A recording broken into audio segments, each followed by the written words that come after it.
Thank you for tuning in to the Practical Preservation Podcast. Please take a moment to visit our website, practicalpreservationservices.com, for additional information and tips to help you restore your historical home. If you've not done so, please subscribe to us on iTunes, Stitcher, or SoundCloud, and also like us on Facebook. Welcome to the Practical Preservation Podcast, hosted by Danielle and Jonathan Kepperling. Kepperling Preservation Services is a family-owned business based in Lancaster, Pennsylvania, dedicated to the preservation of our built architectural history for today's use as well as future generations. Our weekly podcast provides you with expert advice specific to the unique needs of renovating a historic home, educating by sharing our From the Trenches preservation knowledge and our guests' expertise, balancing modern needs while maintaining the historical significance, character, and beauty of your period home. Student of early vernacular architecture since 1971, Huber has specialized in pre-1850 barn and house architecture of Holland Dutch in New York State and northern New Jersey and Pennsylvania, Swiss German, and certain English settled areas of the Northeast. Huber's latest book, out in August 2017, The Historic Barns of Southeastern Pennsylvania, Architecture and Preservation, Built 1750 to 1900, has reached #1 book on the Amazon bestseller list in its specific category of vernacular architecture. He is author of more than 270 articles in barn and house architecture and is co-author of 2 other books and editor of another book, Barns, A Close-Up Look. He has lectured to more than 225 audiences and has led dozens of barn and house tours in several states in the Northeast. He is available for historic and homestead consultation work on old houses and barns. So thank you again for joining us. How did you get started in preservation? Well, the very beginning of my preservation interest came from my very early interest in the 1970s of trees, forests, and wood, and I was just enthralled with that. And I had gone to forestry school. I had bought books on trees and forests, especially the redwood forests out in California. Yes. And from that, I was armed with some knowledge of trees and what they look like, and also an emotional connection to it in my case. And that led to the connection with old timber frame buildings. And of course, these timber frame buildings were made from timber, just the way the words or the phrase sounds. And I made that connection. And so it was just a love affair from the early to mid 70s. I've had this, and of course I soon realized that even some of the barns in the mid 70s that I had known were disappearing. One particular barn, a rare stone barn in an area in southern New York, had come down. I went over this hill, and I had seen this barn in one particular spot, and it was gone. And so that led to my understanding and knowledge and awareness that barns were not permanent. So I started to record them in the mid-70s, and preservation, both house and barn preservation, but especially barn preservation, was paramount in my mind. The stone barn that you referenced that was rare, was it all stone? Is that what made it rare? Yes, the other barns up that way in southern New York, southern New York State were frame. They had stone foundations, but above the stone foundation, they were frame up there. But this was a very rare area, stone for an old barn, stone. And I never did take a picture of it, or maybe I did and I misplaced it or something. But in any event, yeah, it's probably on a roll of film somewhere. Yeah. Okay. So how did you start your business? Well, for many years I was a contractor, but I wasn't crazy about the work. It earned me a good livelihood. But I wanted to get into historic preservation. on some level. I did not want to work for anybody else, and I didn't really know how to do that. And then come the year 2000, and I moved from northern Jersey to Pennsylvania, and I wanted to take a course in historic preservation, and there was a school in Bucks County that offered the course, and that was pretty good. I knew a fair amount of that material anyway, but then I completed the course, did well, and then the next year, and I started my contracting business here in Pennsylvania, and I kind of struggled, and then the next year I took a course in documentation, and what that did actually was teach me the whys and wherefores of doing chains of title or property ownerships.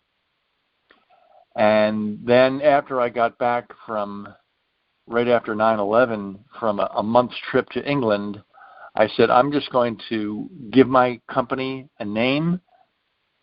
And I had all the stationery made out. I had business cards made. And then I put an ad in the paper and got a few responses, and so I would do this work in my spare time, kind of thing, and that was okay. But then I got the bright idea that I would be a vendor at the Kutztown Folk Festival, and I did, and I got something like 8 people who signed up. Oh, that's great. And that's what did it. And I told them what I would do. I would do reports on their architecture, on their property ownership, and I did family histories too. So that's what really started it. And so I've been doing it for almost 17 years now, full time. And you do barns and homes, correct? Right. I'll do any historic structure that somebody wants to obtain knowledge. Yeah. Okay. So we kind of talked about, your why of preservation, but what really brought you into barns? Why barns? Well, there's something about barns that houses don't have. In the beginning, barns, in the beginning of my interest, I realized that barns had revealed structure. So all these timbers, the roof structure, the bends, the framing units, were revealed. They were out in the open. You could just see them. Right. And this intrigued me very much. The manipulation or the transformation of trees to timbers to beams using a broad axe, using cutting axes of various kinds, and then transforming into these bents that form the structure, the skeleton of these timber frame buildings was exciting to me. Right, and even if a house is constructed that way, you don't see it because we cover that up. That's right. That is a different way of looking at it. Yes. And there was something romantic about a barn that a house didn't have. Of course, you live in houses. Although I have to say, I don't know how much of your audience may or may not know, but early on in the 17th century, in the 1600s, the Holland Dutch, I believe some English, and actually even the Germans and English in Pennsylvania actually built combination house barns. So I didn't know that. Yes, they actually did exist, and I've accumulated as many as 12 references to house barns, or what's known in the German language, the German dialect is ein Haus. I think that means one house. 12 of those, and I put that in my book, the book that came out in August of 2017. I make reference to these combination house barns. And if you go over, are there any still standing that you're aware of? No, a fellow Abe Rohn, a friend of mine, back 15, 16 years ago, thinks that he knew of one in the Hazleton area in Pennsylvania. But I never saw the barn. I never really made any very special effort. There are some house barns though in existence. There's 1 or 2 in Missouri. There's 1 or 2 or 3 in Wisconsin. I think this fellow who does some work with that actually knows of about a dozen house barns that are still extant or still existing in North America. Oh, that's and I've never seen one of those, but I know of this fellow who still studies them. That's very interesting. I learned something. Yes. So what do you wish that you knew when you started that you know now? Well, my exposure and my knowledge of these buildings is far greater than, of course, back 45 years ago when I started. But everything is a learning curve. Everything is, pardon me, is a learning curve. And I wish I had. One thing I wish I had done early on, and again, this comes back to the learning curve, is that I wish I had recorded barns. I mean, it takes awareness to know exactly what to record and how to record it, but it was more right. the how to record, and I would have done it much more stringently. I've even learned just in the last 3 or 4 years of how to, when I go out to the world at large and I take photos, and I come back and I put these digital photos on my computer, how I would categorize them and put them into certain folders and files. So they're easier to find. That makes sense. Yeah. Yeah. And I just didn't realize that. And this is even 5 years ago I wasn't aware of how to do that, and I'm still learning. Right. And maybe you can hire somebody to say, well, when you go out and you do this, this, and this, and this, and this. And of course, I've never spent the money to hire someone to know the absolute best way. But I'm learning, and just the job of labeling these things is a tremendous amount of time. You know, let me just say this: I take breaks and I look at Netflix, and that's a wonderful time to actually. I can divide my screen into one the digitalized photos and the other one the Netflix, and I can do this with the photos. I can categorize the photos while I'm looking at Netflix, and it doesn't take that much concentration. So you know, it's that kind of thing. It's organization. And I see a lot of buildings during any typical year. In June or July, I'll be going down to Virginia. A fellow contacted me who knows of a number of early buildings in the Shenandoah Valley, and I never knew about this. And it was postulated that there were no pre-1850, not 1750, but even 1850 barns in the Shenandoah Valley, and that's completely wrong. So I go down there. I may take 500 or 800 or 1,000 photos, and I come back. I can't possibly, unless I had a secretary or an office person to do that, I can't possibly label all those. So I mean that's just an example, but I'll treat that differently than a trip that I made, say, out to Franklin County in Pennsylvania that I did in 2011. So anyway, that's the kind of thing that I wish I had done much earlier on. And those are just digital photos. Those don't even focus on the non-digital photos that I have in my collection. Yes. And I'm thinking too, I know that we, you know, as you get exposed and you meet people and you talk to them and you learn things, you do. I find that, you know, some solutions we would offer, you know, even, you know, 5 or 6 years ago are different than what we would do now because we've, you know, learned things. And I think it's better to be working with people that will admit they don't know everything and are willing to learn than somebody who, you know, says their way is the only way. When I do my reports, and there's something that I observe or experience or something like that, I did a job toward the end of January out in Cumberland County, and I had never seen this feature. I had never seen this feature. Okay, and many thousands of barns I've been in, I've never seen this feature, and I openly admitted the guy followed me out to his barn, and we were looking around, and I was taking notes and measurements and all that, and I said, I've never seen that. I told him that. It wasn't a big deal. He accepted it. Yeah. He didn't slash my throat or anything. So, you know, it's not that big a deal. It isn't. I think what people are looking for in any kind of business is your enthusiasm, your sincerity, and just your honesty about what you're doing and everything. And I think people deep down know that you can't know every imaginable thing. Yeah, I agree with you. So tell me about your barn history report.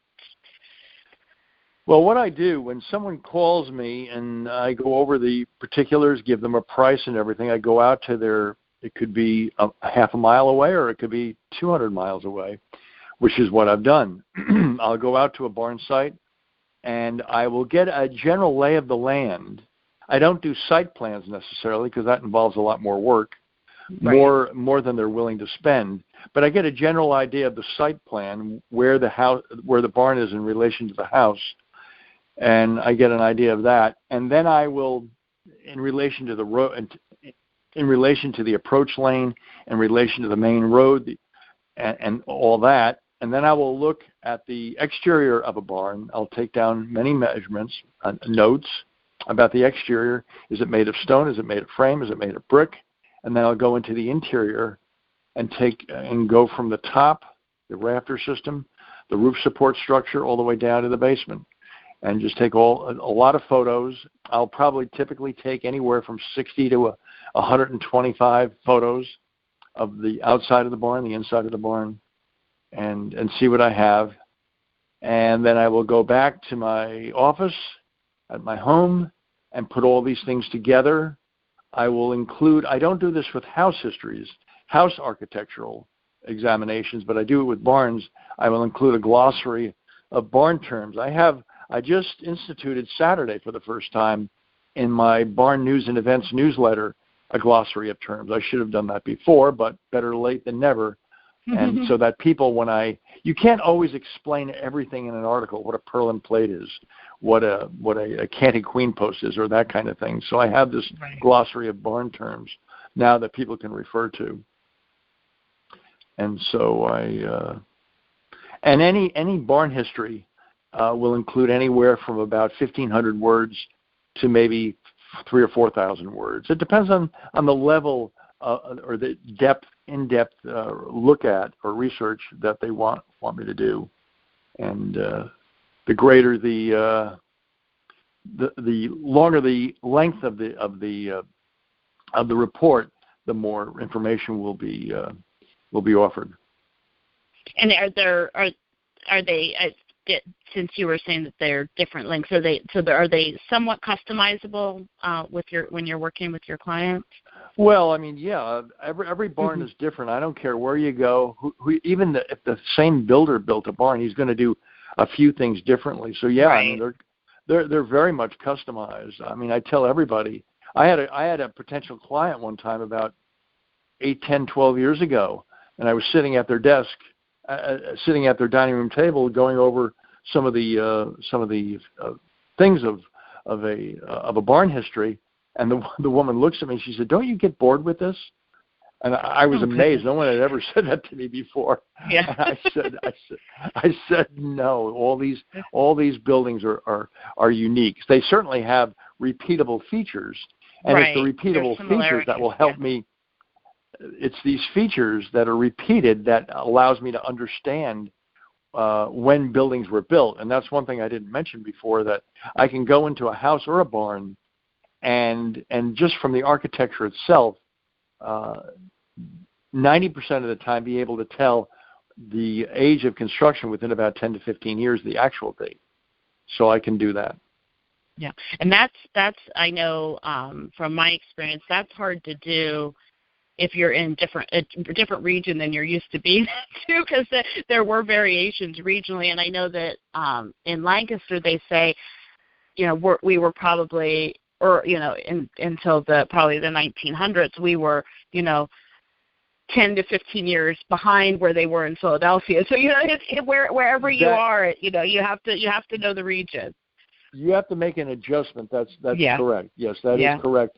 But still, I feel confident enough that I've seen, and this is the truth, and it may not be 100% true, but I feel confident that I could go anywhere in North America and tell a building construction date within 10 to 15 years. I did that out in California. Based on the construction, yeah. Yes, on the micro features and the macro features. I went out to California in 2008, and I went along the coast, and there were a number of barns out there, and I spied on one, and I approached the owner, and he said, "Sure, you can go into the barn." And so we went through the barn. He had a number of relatively early tools and everything, and I told him the date of construction, and I could guarantee you within about 95% chances I was right on with that. And it's not a big deal. I mean, if you look at enough buildings, and you can make comparisons, and it really does get involved. In my book, in the barn book, I have a chapter on construction elements, And that had never been done before, which I'm very happy I was able to do that. But no book that I know of in North America now, and other maybe in Europe rather, that has been treated to some degree. But as a full-size book and everything, I've never. And I did another book, a book on Dutch American barns back in 2001. That's the year that came out, and I get into that to some degree. But with this book, I really get into some quite fine details, and I could have even gotten into more details. So when you look at enough buildings, I'm sorry.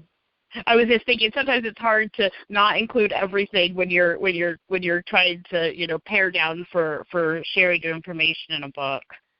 Oh, that's exactly right. Yeah, you have to be very discriminatory, and you have to be very selective. And I think I was able to do that essentially.